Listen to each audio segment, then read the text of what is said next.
Você realmente entendeu ou sabe o que é ansiedade? Meu nome é Aline Costa, eu sou psicóloga clínica e hoje eu tô aqui para conversar com vocês um pouquinho a respeito dos transtornos emocionais.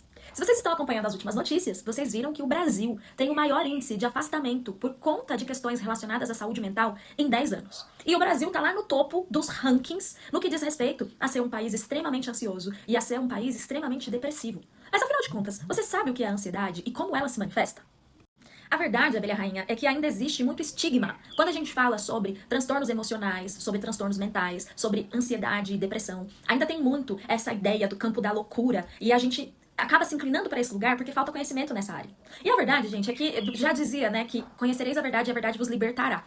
Entender um pouco mais sobre os transtornos mentais podem nos ajudar a se libertar de vários preconceitos e fazer aquilo que tem que ser feito quando a gente percebe que tem ansiedade. Então veja só. O nosso corpo tem vários sistemas. A gente tem o sistema respiratório, a gente tem o sistema cardiovascular, a gente tem o sistema endócrino. O nosso corpo tem vários sistemas. E para além desses sistemas, a gente tem também o sistema nervoso, que diz respeito ali ao nosso cérebro.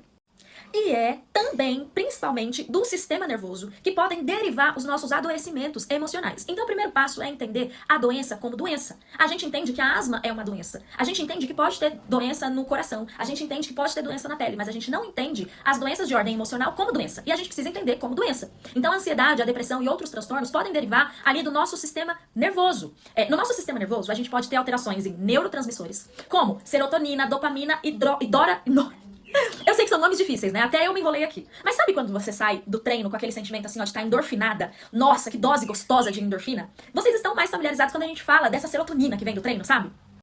Quando o nosso cérebro sofre alterações nos neurotransmissores, que foi esse que eu acabei de mencionar pra vocês, a gente pode adoecer. Da mesma forma que pessoas que têm diabetes tiveram alteração ali na insulina, e aí ela precisa regular aquela insulina. Da mesma forma, quando a gente tem uma desordem química cerebral, aí nesses neurotransmissores, por exemplo, a gente precisa fazer uma regulação desses neurotransmissores, porque o nosso corpo é química pura, as nossas emoções também são químicas. Então se você tem um déficit de serotonina, dopamina, noradrenalina e afins no seu cérebro, você vai adoecer, e você pode sim ter sintomas ansiógenos e depressivos a partir dessa desordem química. Então percebem que é uma doença. Não é falta de Deus, não é simplesmente pensar positivo. É uma doença do sistema nervoso, assim como outros sistemas do nosso corpo. Só que a gente nunca encara da forma correta.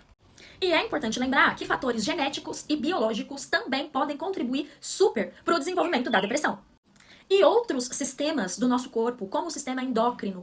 E, por exemplo, se você tem problemas na tireoide, isso pode influenciar também no seu humor.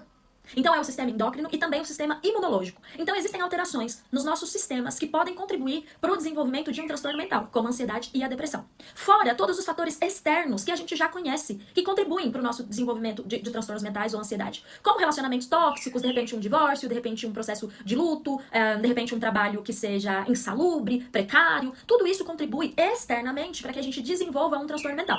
Então aqui a gente está falando de fatores internos, que estão ali, que dizem respeito, né, dos nossos sistemas, do nosso corpo, e tem também os fatores externos que contribuem para o nosso adoecimento. E em muitos casos, as pessoas têm as duas contribuições. Além delas terem experiência de maus tratos, de violação sexual, elas também têm a desordem química. Então juntam as duas coisas, não necessariamente, mas de maneira geral, juntam as duas coisas e ali a gente tem o aparecimento do transtorno mental. Então é muito importante que você desconstrua os seus preconceitos no que diz respeito a isso. Que você pare de achar que é falta de Deus, que é fraqueza ou qualquer outra coisa.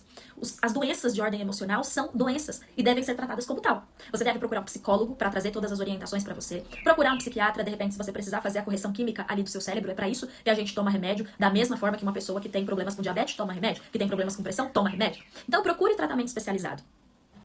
E saiba que você não está sozinha nesse processo. A ansiedade e a depressão, por exemplo, costumam tirar muitas coisas da gente. Tira a nossa coragem, tira a nossa paz, tira a nossa disposição, tira o nosso sossego. E o que você precisa saber é que existe tratamento para isso. Então, se você tem algum problema de ansiedade, de depressão, ou tem dúvidas em relação a isso, tá na hora de você procurar um profissional especializado. E se você precisar de ajuda, pode contar comigo, que eu tô aqui para te ajudar.